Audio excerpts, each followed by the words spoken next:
It's back here on the Fox 5 Live Zone on a Feel Good Friday. However, if you lost your job, well, 9 times out of 10, you're probably not all smiles. The question is, what do you do next? Who do you turn to?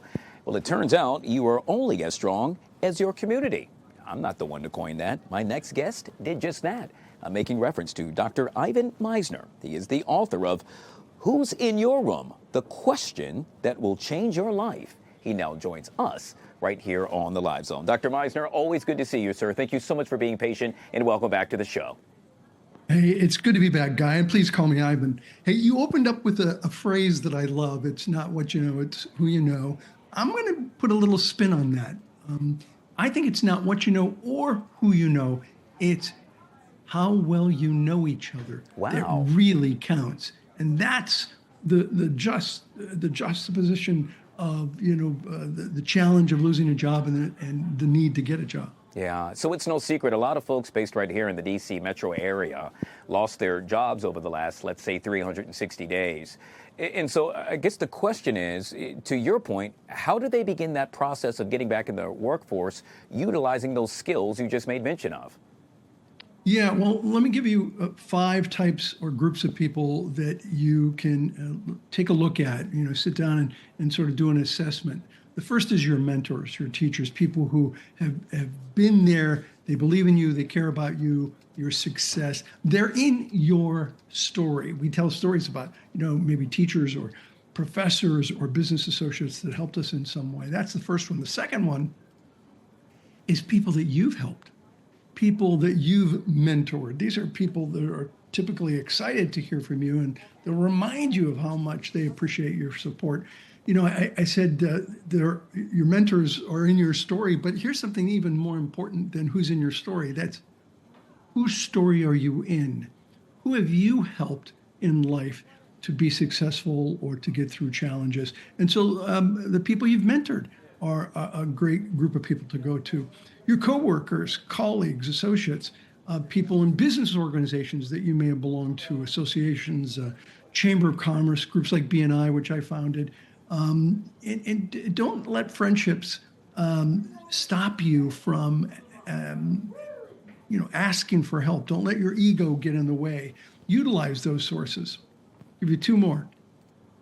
Your family and close friends. Okay, the family that you actually like. The family and close friends are really a no-brainer. We often take our family and personal friends for granted, and yet they're there. Perhaps they're our most reliable source of support. And lastly, other members of non-business organizations, people outside business, members of the community, service organizations, homeowners associations, wow. Local youth groups, the people that you meet there, charitable nonprofit organizations, people that you meet there. These are the people that you want to go to because your network is a beacon of hope in a sea of fear. I watch segment after segment. We're living in a crazy time. Sure. But your network is a beacon of hope. They're there to help you and support you. And so you've got to build it. Dr. Misner, I got to tell you, I love all of these, but I think the one that really stands out for me personally happens to be number 2, and that is people you have helped, taught, or mentored yourself. And I say that because it's not you scratch my back and I'll scratch yours. It's just I remember being in a position where someone helped me out when I really needed that help. And to be able to return the favor, I'm just chomping at the bit to be able to do just that. Yeah, 100%. That's really true. Mentoring other people does make you feel good. But you know what? There's also a really legitimate personal reason to do it. And I'll give you a quick example. When my son was 10 years old, I was asked to coach the chess club. Okay, I'm self-taught. So I was coaching the 10-year-olds. Well, I never been taught, so I had to read books. And to mentor these 10-year-olds, I had to go back and read and practice. And I had a friend who said, "Man, what's going on with the game?" I said, "What do you mean?" He said, "It's gotten so much better." I said, "Well, I'm mentoring 10-year-olds." And he's like, "No, really, why is it better?" It was like, I'm coaching 10-year-olds and I got better. So mentoring can actually make you better at whatever you do, as well as helping others. All right, as someone that's embarking on trying to become a very good chess player, what's the first move? I'm just playing. I'm just kidding.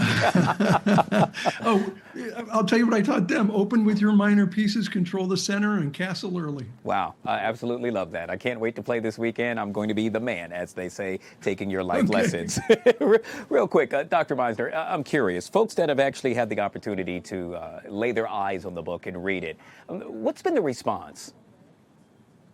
Oh, it's been incredible. The whole idea with that book is imagine that you live your life in one room, and that one room has only one door, and that one door is an enter-only door. So when people come into your life, they're there forever. You can never get them out. And people say, well, no, I can get people out of their life. But Guy, I want you to do this. And anyone watching this, I want you to think of somebody that you got out of your life that was caustic, that was difficult, that made you angry, and you got them out of your life. I want you to think about the last thing they did. Guy, do you have somebody? Oh, yeah. You don't have to. You I don't do. have to name them. I won't. Okay. So, if they're still in your head, they're still in your room, and they'll be there for the rest of your life. And so the book talks about how to get better at screening people, keeping them on the porch, Wow. not bringing them in, because the room starts here and ends here. It's your mind. And then how do you manage the people that you've let in, or the family members that you have Sure. no choice over? How do you manage them? That's Sure. what the book is about. I think it's evident that I need to do a better job of tidying up my room. And that's apparently what I will try to do as a result of speaking Excellent. with you. Yet again, we have been speaking with Dr. Ivan Misner. The name of the book, you see it right there. Who's in your room? The question that will change your life. Dr. Misner, I always enjoy speaking with you. Thank you so much for coming on the show. Anytime, my friend. Thank you. You bet. All right, folks, we'll take a quick break. When we come back, we're talking Celebrity Dish with Poet Taylor. That and so much more next on The Live Zone.